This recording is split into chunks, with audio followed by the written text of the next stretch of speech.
What is something you don't understand about the opposite? Oh, I got this one. Whenever he actually gives you attention, why do I not want it anymore? Because you're a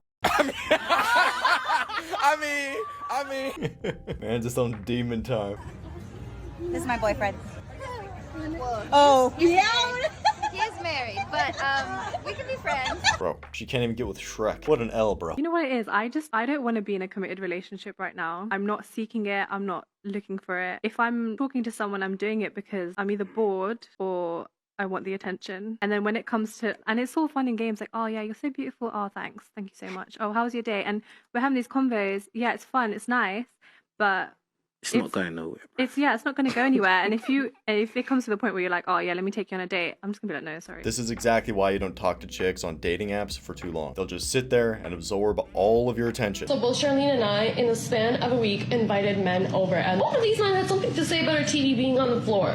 So you know what we did? We got another man to come over and put together the TV stand. Because he's a real man that built. Didn't ask for nothing. Got a glass of water, was respectful the entire time. Shout out to him. And that's why men like that win in life. Hold on, let me get this straight. You and your roommate invited dudes over. They blew you back out, then proceeded to roast you about having your TV sit on the floor. Y'all get a TV stand. Third guy comes through with his own tools and put that together for you. He's the shining example of what a real man is. And all he gets out the situation is a glass of water and some snacks. Which guy do you want to be? Which needs do you want to take care of? The bedroom or everything other than the bedroom? Rough. I've dated women who are doctors, I've dated attorneys, I've dated pharmacists, I've dated more nurses than I can count. Women's careers, to me, don't make them more attractive. Like, I'm not more attracted to a girl, oh, you're a doctor. Whereas I think a lot of women, a doctor would be a catch. I don't give a if a woman's a doctor. I'll date a barista, I'll date a girl that works at Chick-fil-A, because men and women are looking for different things. There's not always symmetry in what we find attractive. From a dating point of view, I'm not more attracted to a girl because of her career, or because of her status, or because of her earning potential. This is something you'll hear pretty common in this space, that a woman's career doesn't make her more attractive. And this is true. It's not going to make an 8 out of 10 woman into a 10. She's still going to be an 8. But that being said, I think the career does matter to some extent, because there are some skills out there that are genuinely useful to have around you. Like being a doctor or being a nurse are just genuinely good traits to have around. A nurse, she's going to know what's wrong with you, know if you need to go to the doctor or something like that. Same thing for the children. Same thing if she's a doctor. Say she's a massage therapist or something like that. There are actual useful skills. Bro, men's brains don't work like women's brains. If he rejects you, it's because he actually doesn't like you. This won't do anything. 3, 2, 1.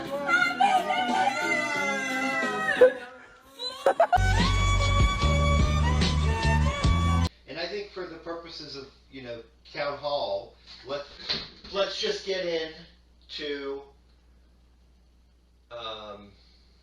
let's just get in via like.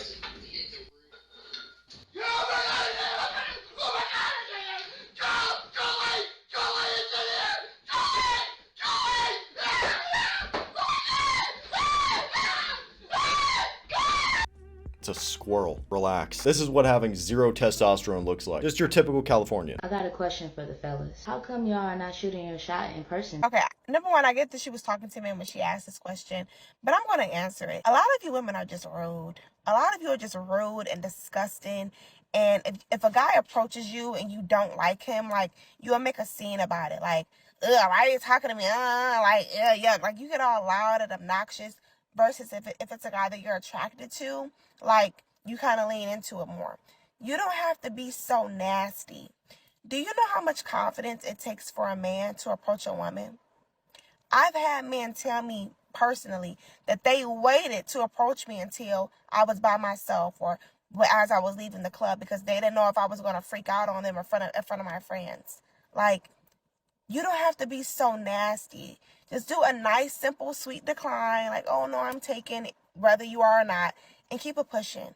Don't be rude. It's on men to make the first move, and it's on women to, if they reject you gracefully. No one would run a marathon if they weren't allowed to talk about it.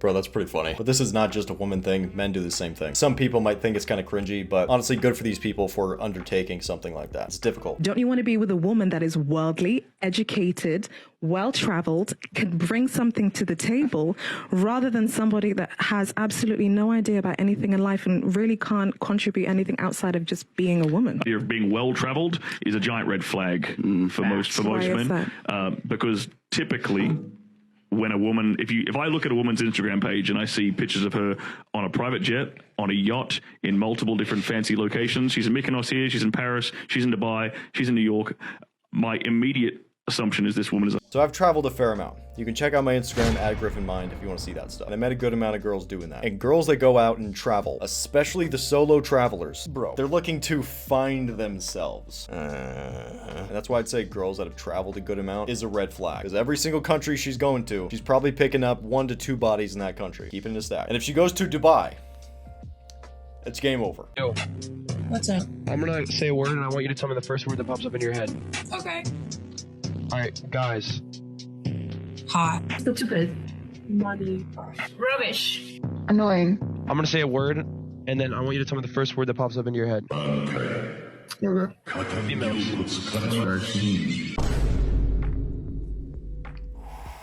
Be cold.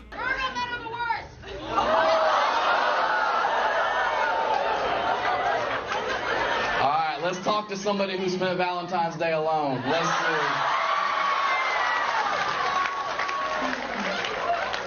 Virgo men are the worst.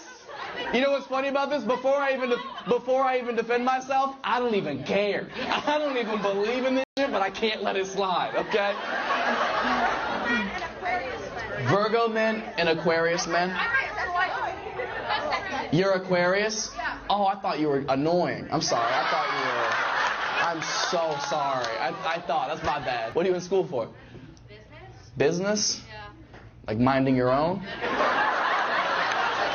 What do you want to do with a business degree? You don't know. You don't know what you want to do when you grow up? You don't know, no ideas? You just want to be rich. Look, it's due. Nursing, you will be rich, for sure.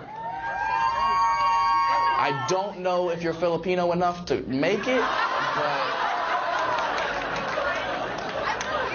You're what?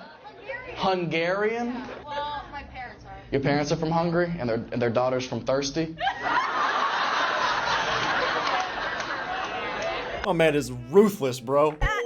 How to test your partner to see if they're cheating. Buy a used water bottle from Goodwill that could theoretically belong to anyone. Pretend to discover it in their car. Here's your water bottle. Use this exact phrasing. This only works if they think you think it's theirs. If they have nothing to hide, that's not mine, I don't know whose that is. They'll admit they don't know whose it is because you've made them feel like you trust them. But if they are cheating, thank you so much. They'll go along with you and pretend it's theirs. Bro, this guy's a mad scientist, dude. He's next level.